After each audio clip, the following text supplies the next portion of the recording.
जय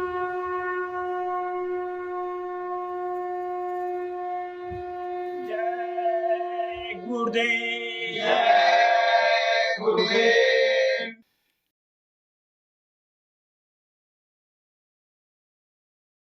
जय गुरुदेव। जय गुरुदेव। अवसर बारे बारे नहीं आवे, अवसर बार बार नहीं आवे, अवसर बारे बारे नहीं आवे, अवसर बार बार नहीं आवे। जो चाहो कर लो भलाई, जो चाहो कर लो भलाई, जन्म जन्म सुख पावे, जन्म जन्म सुख पावे। अवसर बारे बारे नहीं आवे, अवसर बार बार नहीं आवे। तन मन धन में नहीं कुछ अपना, तन मन धन में नहीं कुछ अपना, छोड़ी पलक में जावे, छोड़ी पलक में जावे। अवसर बारे बारे नहीं आवे, अवसर बार बार नहीं आवे। तन छूटे धन कौन काम के, तन छूटे धन कौन काम के, कृपण काहे को कहावे, कृपण काहे को कहावे। अवसर बारे बारे नहीं आवे, अवसर बार बार नहीं आवे। सुमिरन भजन करो सतगुरु का, सुमिरन भजन करो सतगुरु का, जासे जीव सुख पावे, जासे जीव सुख पावे।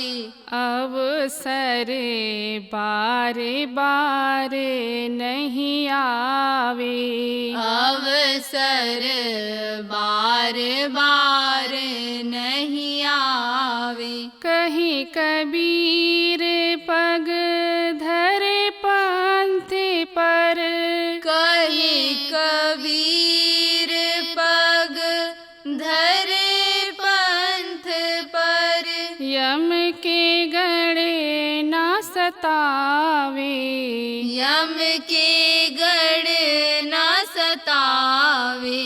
अवसर बारे बारे नहीं आवे, अवसर बार बार नहीं आवे। जय गुरुदेव। जय गुरुदेव।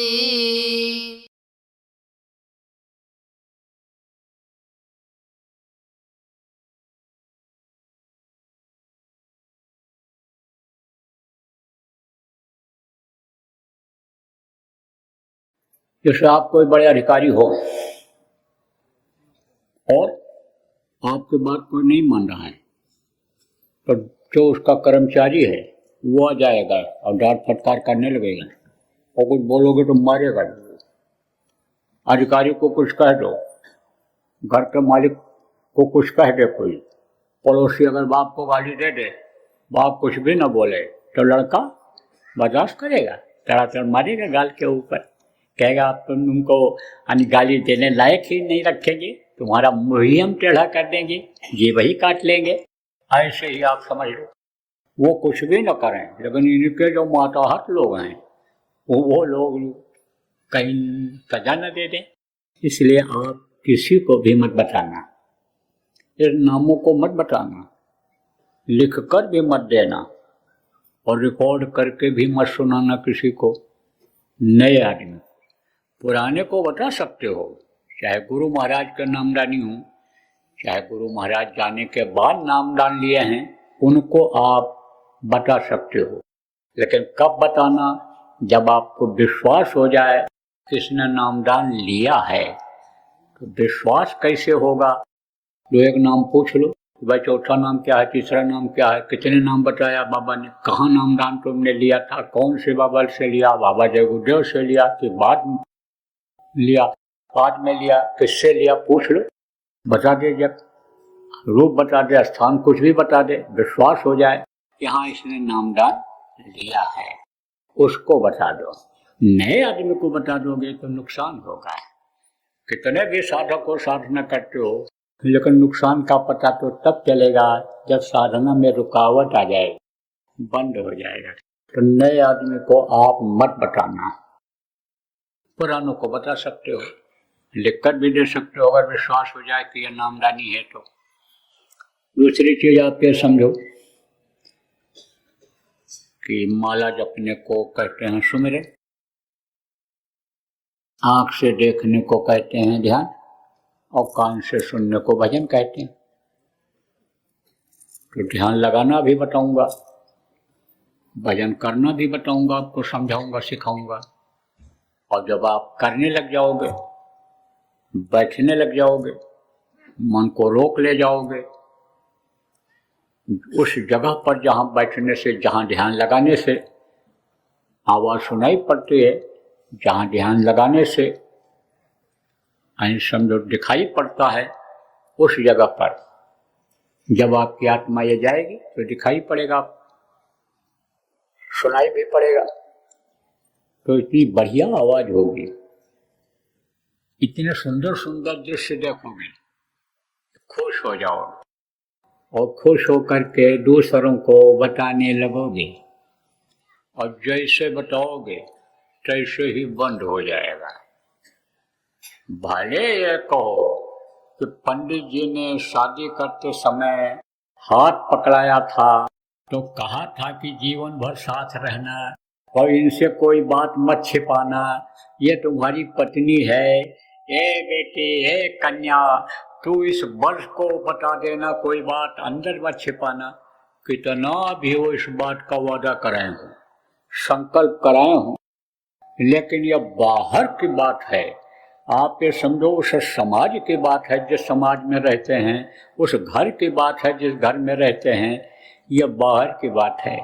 और वो जो आपको दिखाई सुनाई पड़ेगा वो अंदर की आंख से दिखाई पड़ेगा, अंदर के कान से सुनाई पड़ेगा। बाहर से यानी समझो देखने वाले और कान से सुनने वाले के लिए उन्होंने कहा था कि कोई बात ऐसी सुनो या देखो तो उसको छिपाना मत एक दूसरे से, लेकिन इसको छिपाना है। अब आप ये समझ लो कि जैसे उन्होंने गठबंधन किया, जैसे उन्होंने शादी कर दिया, ऐसे ही जोड़ो रे कोई सूरत शब्द से जोड़ने के लिए आप ये समझो सूरज को, जियो आत्मा को, यानी किसी को एक तरह से बनाना पड़ता है। जो तरीका बताते हैं जोड़ने का, उनको क्या कहते हैं? उनको गुरु कहते हैं, उन्हीं को गुरु कहते हैं। आप ये समझो उन पंडित जी की भी कीमत होती है जो ब्याह कराते हैं, वो ज़्यादातर उसी खानदान वालों का कराते हैं, तो बहुत मान्यता उनकी हो जाती है। किसकी मान्यता हो जाती है? पंडित जी लोग जो ब्याह कराते हैं उनकी बड़ी मान्यता हो जाती है, सब उनको मानते हैं। घर के लोग, बहुत से लोग पैर छूने लगते हैं। यह औरतें पर्दा करती हैं, पर्दा, लेकिन उनसे पर्दा नहीं करती हैं, क्योंकि उन्हीं के बीच में रहती हैं। बच्चा पैदा हुआ तब पंडित जी की जरूरत, मुंडन छिद्दन हुआ तब उनकी जरूरत, शादी ब्याह हुआ तब उनकी जरूरत, घर में कोई खत्म हो गया तो उनकी जरूरत, तो जरूरत हमेशा बनी रहती है, तो घर के ही तरह से वो हो जाते हैं। वो आवाज लगाए, पंडित जी गए एक गृहस्थ के दरवाजे पर, तब वो एक औरत आई, अरे बोली पंडित जी आप हो, आओ आओ आओ, हम तो समझे कोई मर्द आ गया हमारे यहाँ। अब पंडित जी तो कहे भाई हम मर्द हैं, लेकिन हमको कहे औरत समझ रही, अपने बीच का ही समझ रही। जैसे कोई औरत आ जाए तो औरत अपने बगल बैठाने में, बातचीत करने में सब कुछ नहीं करती है, ऐसा हमको औरत समझ कही। तो ऐसे ही आप समझ लो। तो पंडित जी की बात वो अलग है जो व्याकरण, और ये जो सुरत को शब्द के साथ जोड़ते हैं या गठबंधन करने वाले अलग होते। तो जैसे पंडित जी की बात मानते हो कि भाई छिपाना नहीं चाहिए औरत से कोई चीज, ऐसे जैसे इनकी बात मानते हो, ऐसे ही सूरत को शब्द से जोड़ने वाले, गठबंधन करने वाले, गांठ बांधने वाले की बात को मानना चाहिए। तो आप बताना मत किसी को, कुछ भी दिखाई पड़े या कुछ भी सुनाई पड़े, और बता दोगे तो हो जाएगा बंद। अब बंद हो जाएगा तो पूत मरने, पूत किसको कहते हैं? लड़का, एक लड़का मर जाता है तो कितनी तकलीफ होती है, उससे ज़्यादा तकलीफ इसमें होती है, क्योंकि इसमें तो सब ज्ञान हो जाता है तरह का।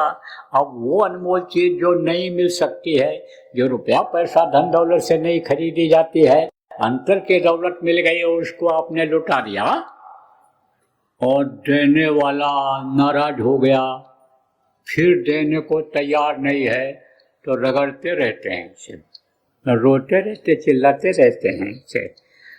कौन? जो बता देते हैं वो, क्योंकि वो इतनी आनंद वाली चीज़ होती है कि जैसे सुंदर लड़का पैदा हो गया, मिल गया, और चौथेपन पायों से चारी, बुढ़ापे में अगर लड़का पैदा हो गया तो आप समझो कितना प्यारा होगा। वो भूलता है जल्दी जब मर जाता है।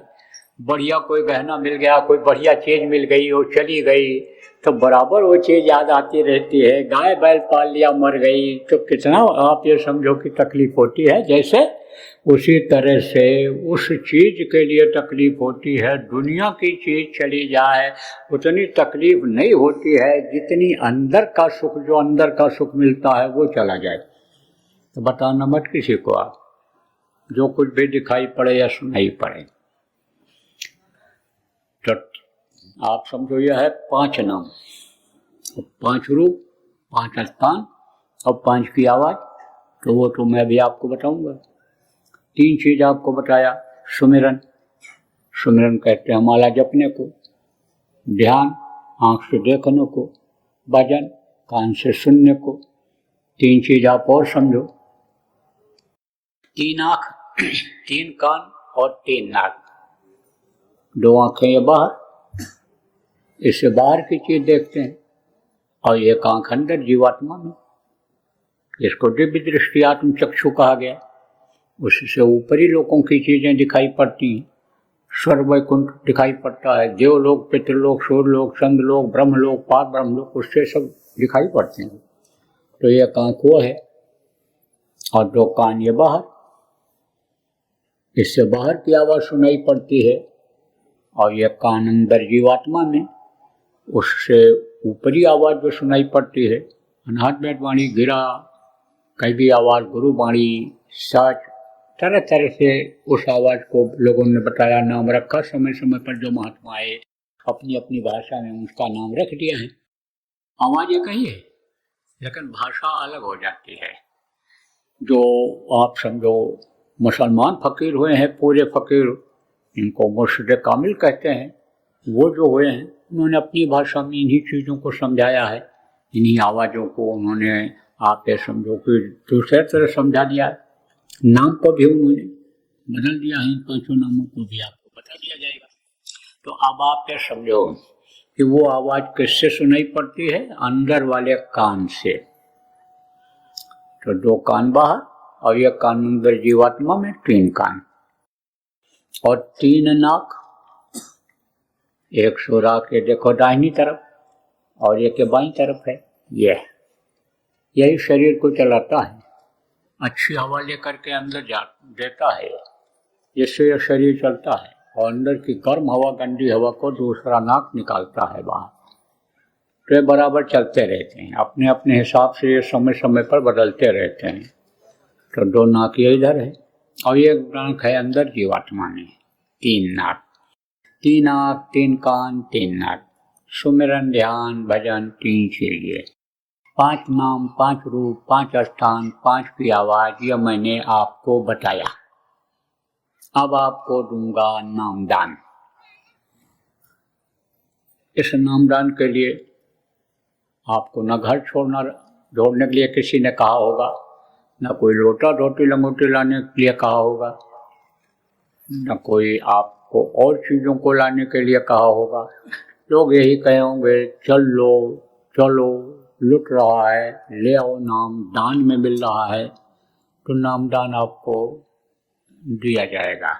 इस नाम को लेने के लिए अब ले करके आप ये समझो, आपको करने के लिए भी आपको घर नहीं छोड़ना है, जमीन जायदाद नहीं छोड़नी है, आपको पुत्र परिवार नहीं छोड़ना है।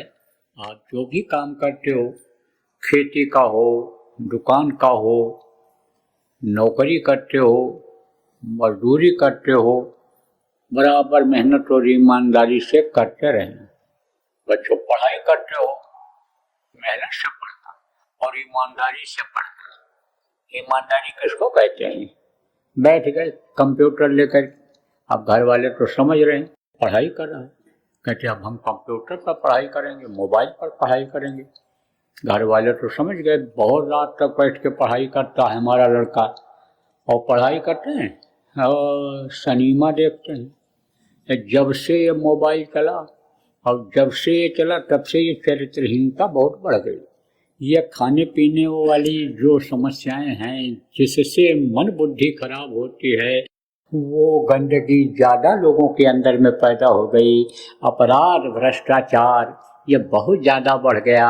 सुंदर बनने के लिए, धनी मानी बनने के लिए आदमी अपने यानी समझो मानवता को खत्म कर दे रहा है। हद जो होती है गिरने के आदमी के, उस हद से भी ज़्यादा गिर रहा है।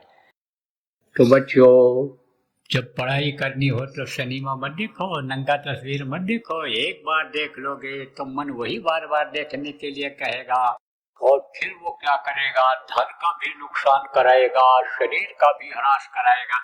इसलिए मेहनत से पढ़ो, जो भी काम करो ईमानदारी और मेहनत से करो, आपको बरकत मिल जाएगी। कोई भी व्यापार करते हो, कोई भी काम आप करते हो, उसमें बरकत मिल जाएगी, गुरु महाराज की दया हो जाएगी। कम कमाओगे तो भी पूरा पड़ेगा।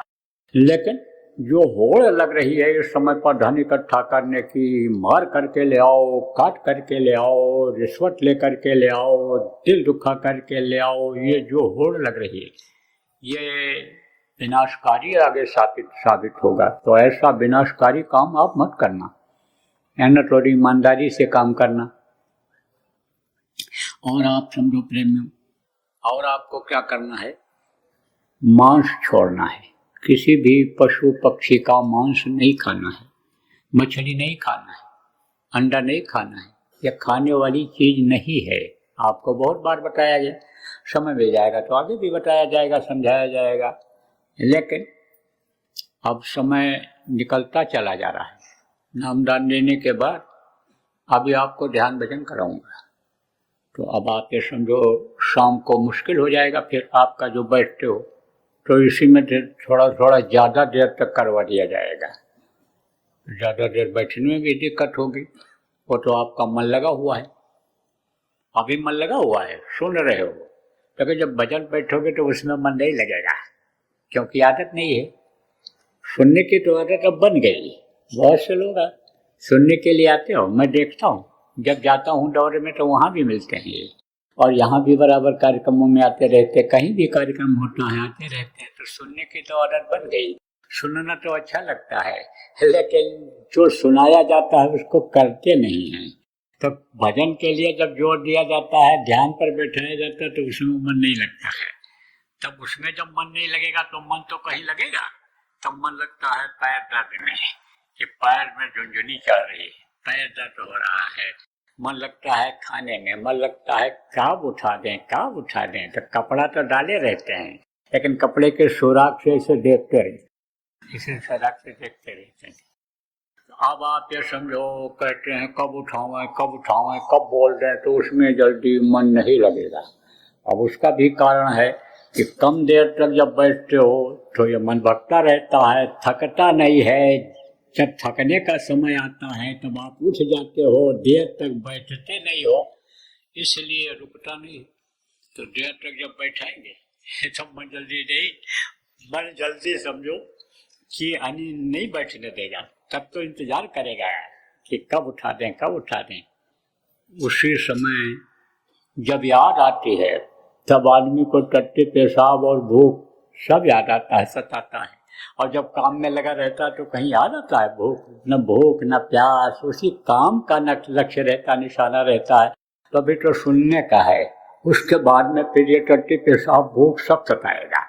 इसलिए ज़्यादा समय तक नहीं बैठाना चाहता हूँ। तो आपको नामदान दूंगा, जो नए लोग आए हो और पुराने लोग दोहरा लो। गुरु महाराज कहा करते थे कि परमार्थी को, सत्संगी को, अपने को हमेशा नया समझना चाहिए। जब पुराने चीज़ों का घमंड हो जाता है, हम पुराने हैं, तो पुराने में घमंड आ जाता है, अहंकार आ जाता है। और करा कराया सब गया जब आया अहंकार जब आता है तो करा कराया सब खत्म हो जाता है। तो अब आपको नामदान देता हूँ, मांस मत खाना, मछली मत खाना, अंडा मत खाना, शराब मत पीना, शराब जैसे तेज नशे का सेवन मत करना, और दूसरी औरत के साथ बुरा कर्म मत करना, बच्चों दूसरे पुरुष के साथ बुरा कर्म मत करना, नहीं तो भजन कभी नहीं कर पाओगे। भजन में बाधा आएगी, निश्चित आएगी, समझ लो भजन में बाधा। फिर कोई उस कर्म को ढोने में बहुत समय लग जाएगा। कितने जन्म आपके अनेक चीज़ों को जिनको मना किया जा रहा है, इनको खाओ पियोगे, इस्तेमाल करोगे तो कितने जन्म लग जाएंगे इसको ढोने में। इसलिए संकल्प बना लो। मन हमको मालूम है कि लग गया है, मन मानता ही नहीं है। लेकिन कैसा मन है नहीं मानता है? मन तो पहले भी लोगों ने मन को मनाया। मन को जब मना लिया तब मन फिर उधर नहीं जाता है। मन अगर बुराई में लग गया तब फिर अच्छे तरफ नहीं आता है। और अच्छाई में अगर लग गया तब मन उधर नहीं जाता है। कितने बच्चे इसमें बैठे कि जिनके साथी हर बुराई में लिप्त, लेकिन वो नहीं है। उनके अंदर ऐसी योग्यता है कि उन गलत लोगों की इनकी जरूरत है। ऐसे इनकी भजन करने से तेज बुद्धि हो गई है, दिल दिमाग हो गया है कि जहाँ भी जिस स्कूल में है, जिस लाइन में है, यानी समझो गुरु की दया इनके मुंह से निकलती है। इनके मुंह से, इनके शरीर से, इनके काम से लोग प्रभावित हो जाते हैं और इनसे दोस्ती पसंद करते हैं, इनसे प्रेम करते हैं, इनको सम्मान देते हैं, इनको इज्जत देते हैं। क्योंकि हर गलती करने वाला एक न एक दिन पश्चाताप करता है, अपनी गलती को भी समझता है, मन के कहने पर उसने कर दिया, लेकिन जब होश आता है, उसका रिजल्ट देखता है कि हमने ये क्या किया, तब वो पश्चाताप करता है। तब अपने के अच्छे को देख करके ग्लानि करता है, उनको सम्मान देता है कि भाई आप तो ऐसे हो और हम इस तरह के हैं। हम ही से लोग कहते हैं कि अभी हम नामदान लेने के लायक नहीं हैं। एक बहुत बड़े पोस्ट पर, आप समझो इस समय केंद्रीय मंत्री हैं, वो आए थे, बोले अभी हम नामदान लेने के लायक नहीं। तो हमने कहा क्यों? और बोले क्या बताऊँ, हम खाते पीते वो चीज़ छूट नहीं रही। हमने उनको समझाया, एक दो बार आगाह भी किया, अब वो काम में फंस गए। उधर आना जाना भी कम हो गया, मिलना जुलना भी कम हो गया। मिलते रहते, अगर आते रहते और संगत सत्संगियों का पड़ता रहता, छूट भी जाता। हो सकता है छोड़ भी दी, ये भी नहीं कहा जा सकता है, लेकिन मुश्किल होता है। ये चीज़ें जो जिससे नभ्या और जिभ्या होती है, इसका स्वाद जल्दी नहीं छूटता है। इसका स्वाद कब छूटता है? जैसे लकड़ी तोड़ दी जाती है, सोचते हो छोड़ देंगे, छूटेगा नहीं। ऐसे जब लकड़ी को ऐसे मोड़ते रहो, तोड़े, अब तोड़ेंगे, अब टूटेगी, नहीं टूटेगी। और तोड़ दोगे तो खट से टूट जाएगी। ऐसे ही मन जिधर जाता है उसका रिश्ता खत्म कर दोगे तो समझो प्रेमियों वो चीज छूट जाएगी। 2-4 दिन 10 दिन मन कहेगा, लेकिन फिर उधर मन नहीं जाएगा। अब ये जरूर है कि मनमुखी दोस्त न मिल जाए आपके, उनसे न दोस्ती हो जाए और फिर वो आपके मन को मोड़ दें कि जिससे ये गंदगी आई है आपके अंदर, जिससे आपका चरित्र खराब हुआ है, खान पान खराब हुआ है, वो मिलने न पावे। वो मिले भी तो उनसे उतना ही रिश्ता रखो कि जितना जरूरत है, घुलो मिलो नहीं, खाने पीने तक का रिश्ता न रखो। देखो एक दफ्तर में बाबू लोग काम करते हैं, साहब कर्मचारी काम करते हैं, काम करने के लिए जो अपने सत्संगी हैं उनसे बैठ करके जब खाने के लिए बैठते हैं, पीने के लिए जब बैठते हैं तो अपना चले आते हैं और वहाँ रिश्ता नहीं रखते, उनको खुश करने की कोशिश नहीं करते हैं। उनको किससे खुश करते हैं? अपने काम से, अपने व्यक्तित्व से।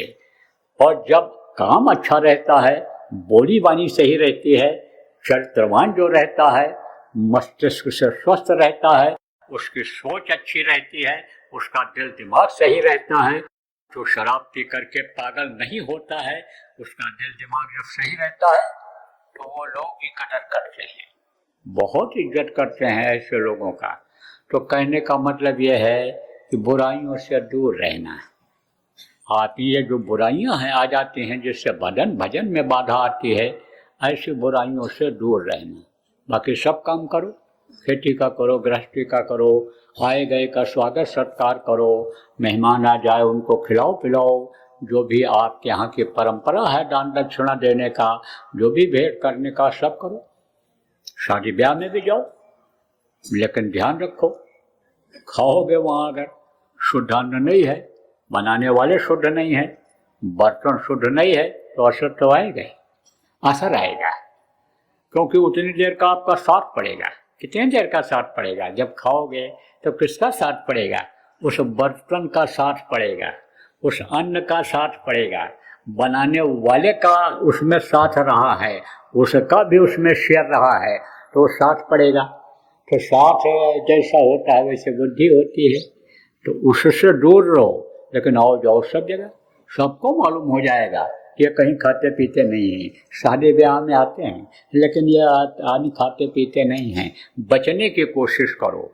हम ये नहीं कह रहे हैं रिश्ता खत्म कर दो, न जाति का रिश्ता, न धर्म का रिश्ता, न अन्य रिश्तेदारी का रिश्ता, न भाई बिरादरी का रिश्ता, लेकिन ये जो कुरीतियाँ हैं जिससे आपके अंदर बुराई आ जाए, जिससे आपके अंदर मैल आ जाए, अंदर आत्मा आपकी गंदी हो जाए, उससे दूर रहो। देता हूँ नामदान, बैठो, मारो पालती। जो नाम बोलूँगा आप बोलना, और जब मैं बोलना बंद कर दूँगा तो आप भी बोलना बंद कर देना, और फिर आपको समझाऊंगा।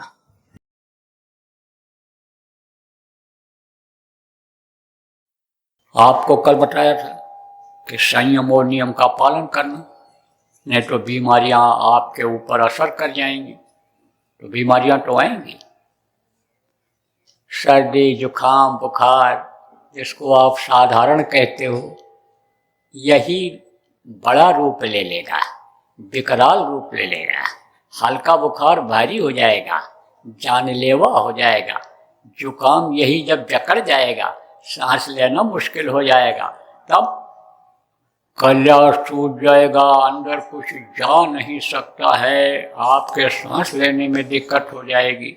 इसलिए संयम और नियम का पालन करना, ठंडी गर्मी और ये चीज़ें जो जितना ही बर्दाश्त करने के लायक शरीर है उतना ही आप बर्दाश्त करना, बाकी बचे रहना, तो बीमारियां भी आएंगी। जय गुरुदेव। सरकारी व गैर सरकारी अनुदान के लिए बिना सत्संगियों के सहयोग द्वारा जनहित के कार्यों में लगी हुई बाबा जय गुरुदेव धर्म विकास संस्था का मुख्यालय पिंगलेश्वर रेलवे स्टेशन के सामने मक्सी रोड, उज्जैन, मध्य प्रदेश में है। यहाँ पर सत्संग व नामदान का कार्यक्रम होता रहता है। अतः आप श्रोताओं से अनुरोध है कि बाबा उमाकांत जी महाराज के आश्रम उज्जैन एक बार परिवार सहित जरूर पधारिएगा। जय गुरुदेव। आपके सुझाव के लिए व्हाट्सएप नंबर 9575600700। जय गुरुदेव। जय गुरुदेव।